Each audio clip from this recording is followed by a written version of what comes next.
and it was only inevitable, perhaps, that the sweeping political movements that gripped America in the 1960s and 1970s would shake the notions of general intelligence and IQ by their roots.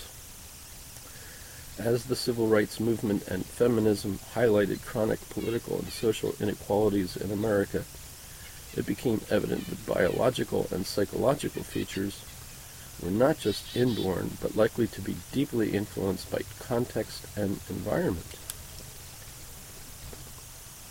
Now, my understanding of Charles Murray and Herrnstein's book includes that was part of what they talked about.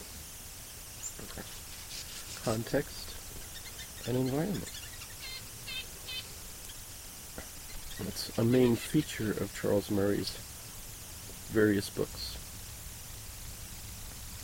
The dogma of a single form of intelligence was also challenged by scientific evidence.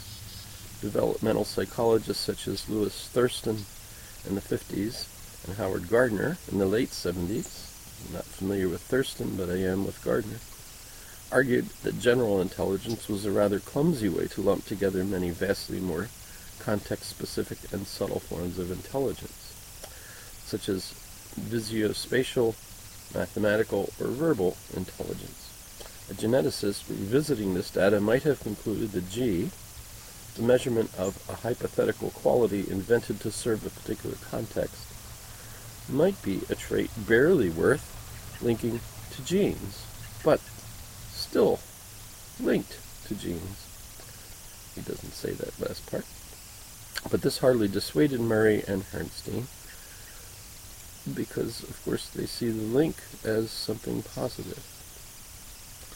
He doesn't say that either.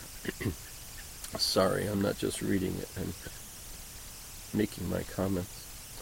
Drawing heavily from an earlier article by the psychologist Arthur Jensen, Murray and Herrnstein set out to prove that G was heritable, that it varied between ethnic groups, and most crucially, that the racial disparity was due to inborn genetic differences between whites and African Americans.